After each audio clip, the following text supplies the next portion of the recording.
were against the imposition of sanctions against the Russian Federation. It's not because we are doing any favor to the Russian Federation. This is war declared on Russia, led by Washington and NATO. So it's very clear, it's a very simple thing. And as I indicated earlier, this war was declared 30 years ago, probably. During after the end of the Cold War, this idea of hegemony came. Control everything, influence the world, divide the world into areas of influence. And it's not only expanding influence. It was a declaration of war because there was a concept developed by these guys to contain those who can compete, or at least who can share something in the global scene. That was not allowed. And because of the background of the Cold War era, this obsession of containing Russia was there for the last 30 years. It's nothing new. If you are containing one nation not to grow, not to compete, not to be able to make its contributions, then you are declaring war. I wouldn't be sitting here waiting for someone to contain me with sanctions, with obstructions, with the confusion, all sorts of things. This is a declaration of war. And we had our position very clear, not yesterday or the day before, but we said this is not the kind of all world order that the peoples of all continents need. Nobody needs this kind of policies, hegemony, control, and not allow people to grow and work hard to change their quality of life.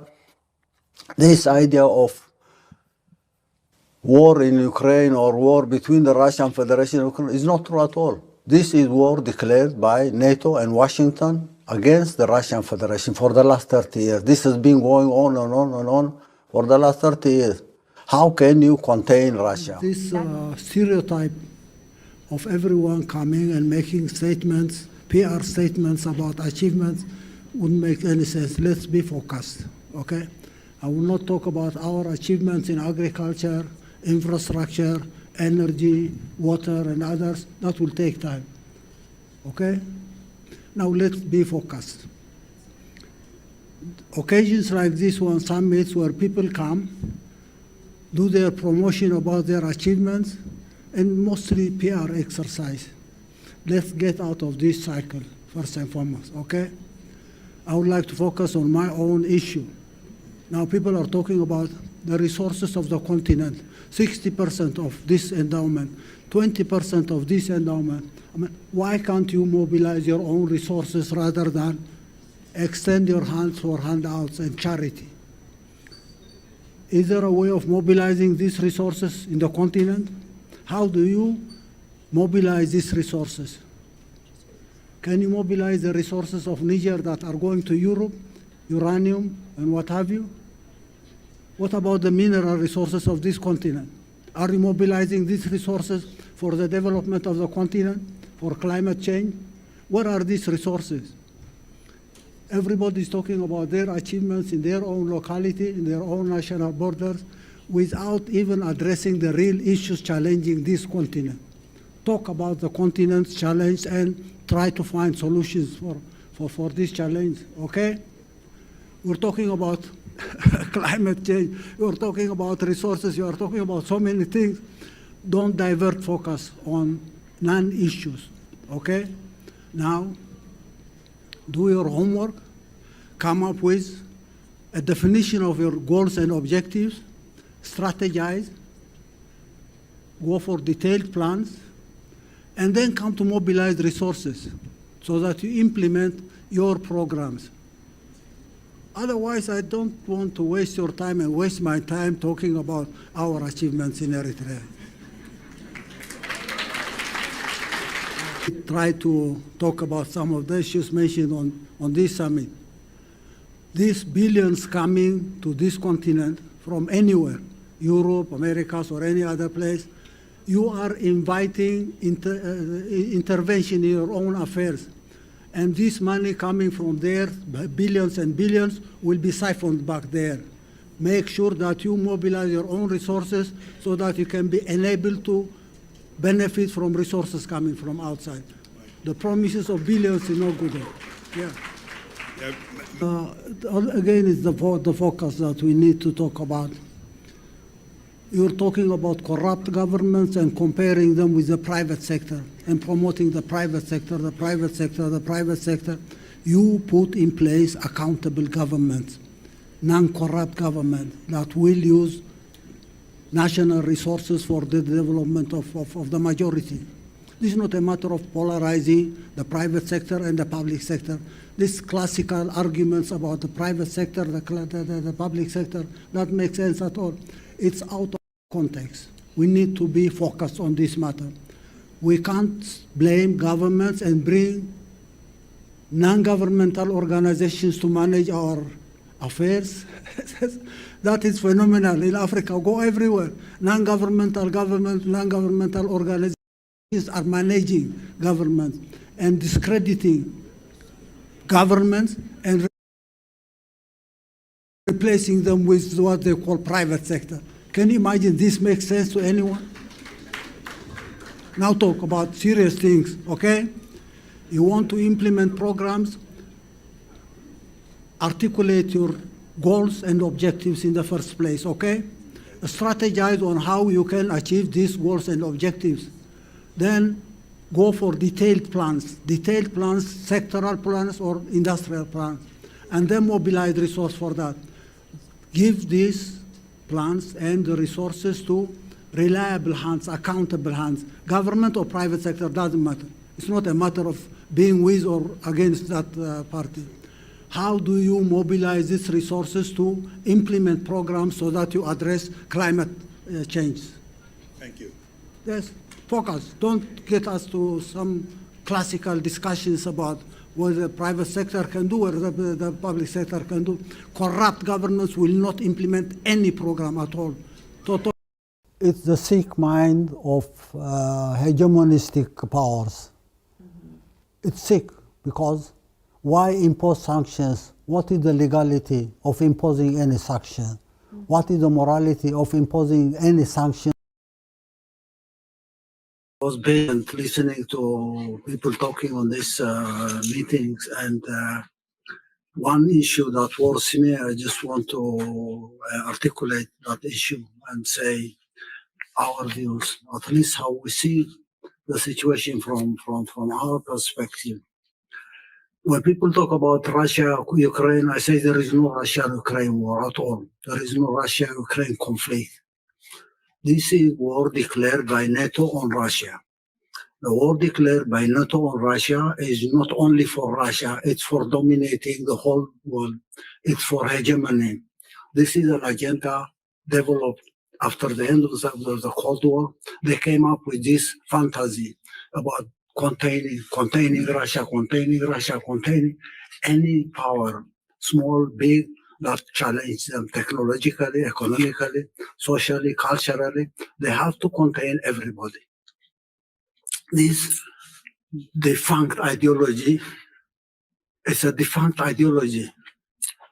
I say Russia did not do its preparation to face this declared war. Even though Russia was aware about the dynamics of what was going on. NATO is defunct. NATO does not exist. NATO is under intensive care. EU does not exist. EU is under intensive care. Now, 30 years ago, when they decided to contain Russia, they felt that was the major threat for them. China was not considered a threat at that time. Now they know. They missed the point. They couldn't contain Russia. They will never contain Russia. Ukraine is a sacrifice. Ukraine is a price they have to pay. They will not pay it on their own. They will provide billions and billions, even trillions, to continue this war. And now we need to have the narrative straight. This is not war between Russia and Ukraine. This is declared war against Russia because Russia was the major threat at the time. Now they can't dominate the whole world. They have to defeat Russia so that they hegemonize everything. No one should be their equal technologically. Militarily, they have to be superior. Economically, they have to control everything, grab every resource here and there, technology under their control. That dream is no more. Now the fighting going in Ukraine, it's their battleground. That battleground is a sacrifice for them. And we need to put this straight on the record. When a big meeting like this, Russia, Africa is held, people will have to come to a consensus. This is not war between Russia and Ukraine, to me. And anyone who has a different explanation will have to tell me. This is war declared on Russia, but declared war for hegemony. The last 30 years, we have seen the details of the mechanics of this declared war. This last event is the final phase to me. It will end sometime. NATO will not get out of intensive care. EU will not get out of intensive care. These are systems that are crumbling. It's only a matter of time. And the whole world will have to be prepared not to defend Russia, but stand with Russia so that this hegemonistic idea will not prevail at any point in time in history. How do we design a plan? How do we fail this one without any further cost? They are printing money. They are not manufacturing anything at all. It's printing money. And this has been one of their weapons globally.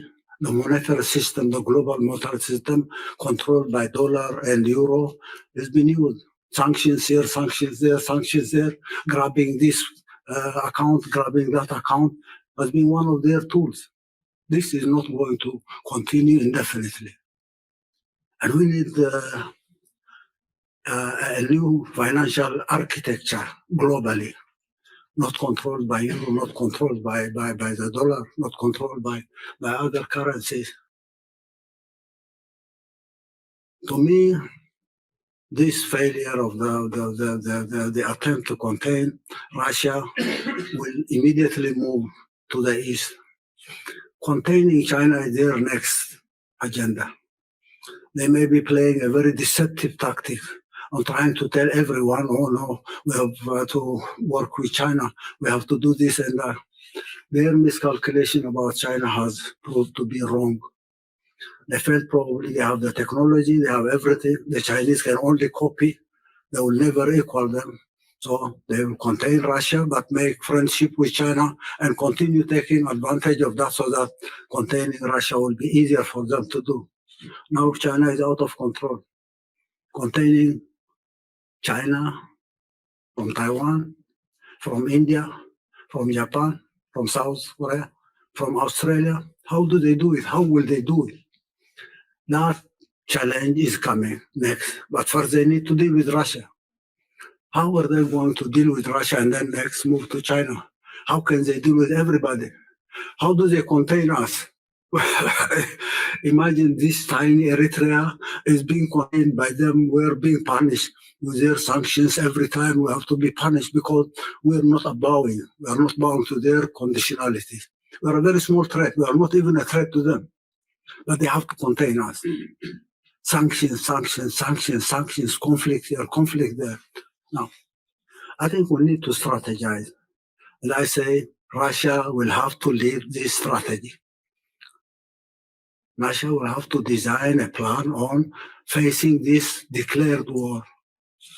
Not only on Russia, but it's a global war. And everybody should come and join Russia on this strategy. The sooner the better. The easier way we can control this hegemonistic strategy and frustrate that strategy, we give peace. Development will come. Nobody's going to bother us. Nobody's going to bully everybody.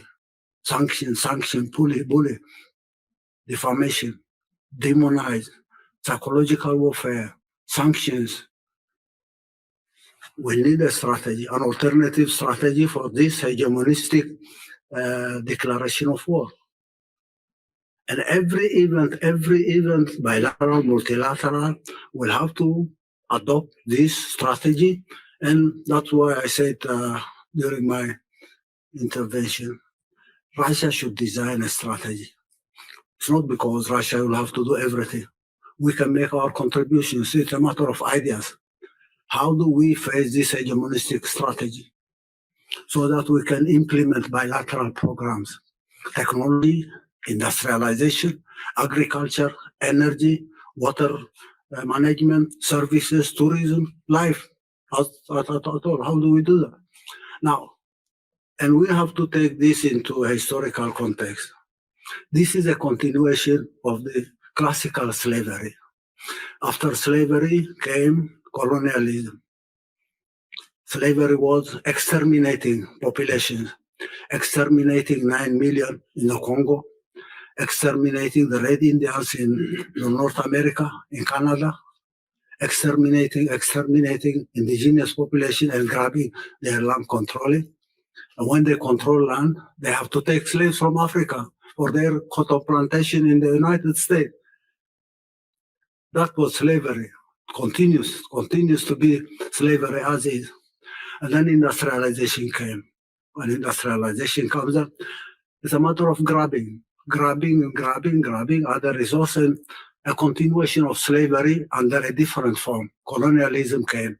They had to colonize land so that they grab land, they control labor, they enslave everybody. Neocolonialism was there. The Cold War, Russia was the hope for the people of the world when the Soviet Union was there. Unfortunately, leaders in the Soviet Union made their mistake to see the collapse of the Soviet Union, which was a historic tragedy, as you at one point mentioned. That was a historic strategy.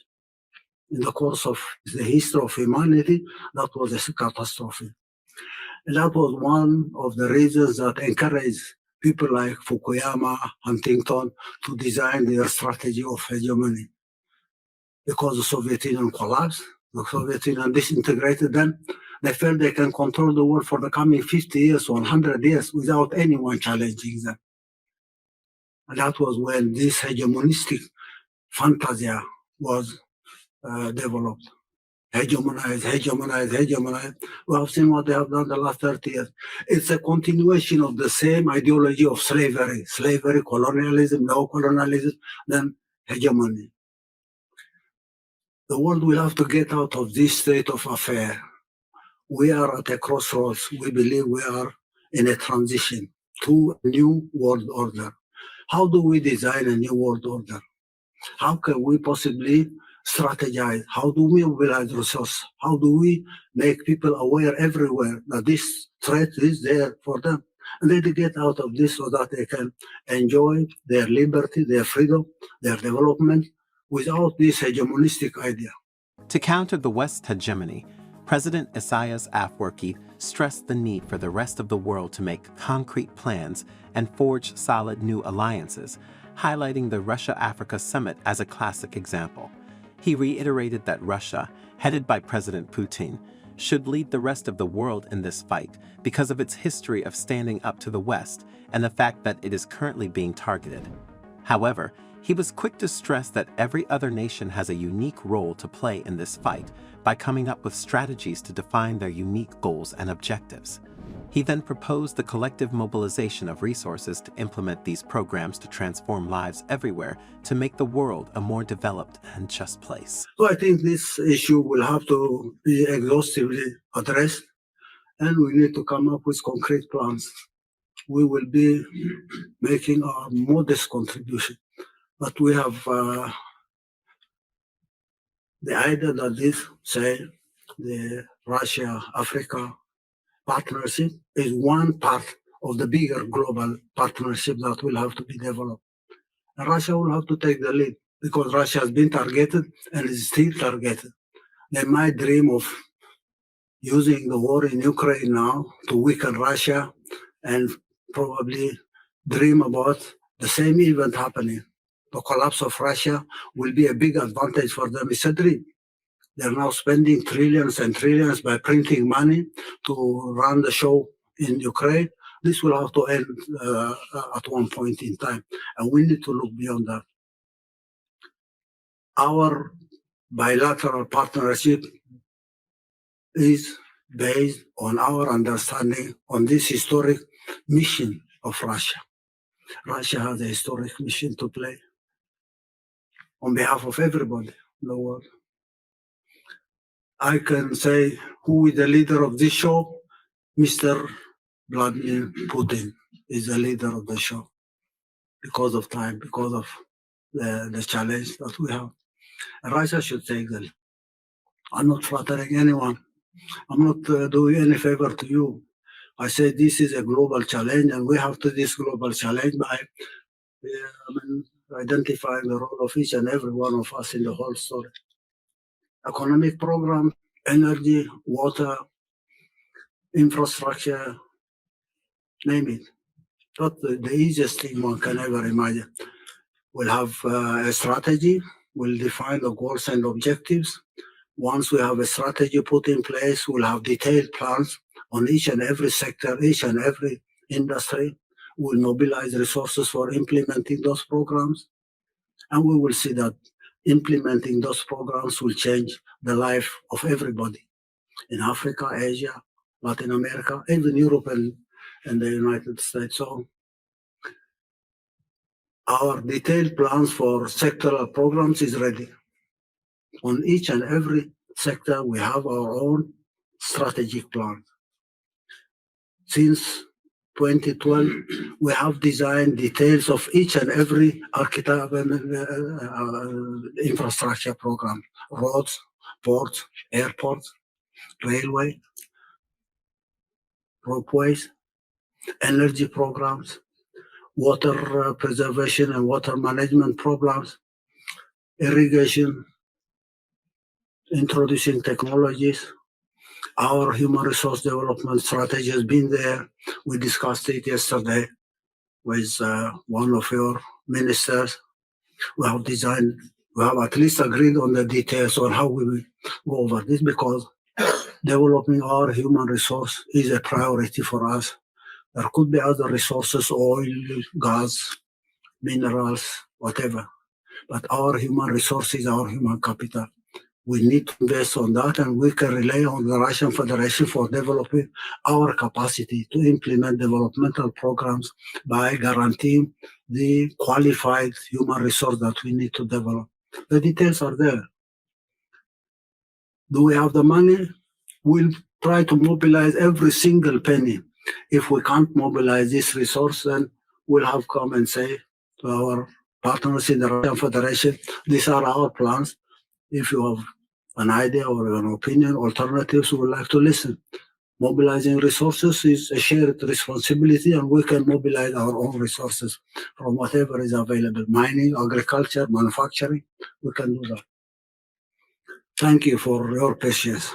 But this war will have to be clearly defined as a declared war on the part of NATO and its allies. It's been going on for the last 30 years. It will continue for some time, but we'll stop it somehow. And the Russian Federation will have to take the brunt on that issue.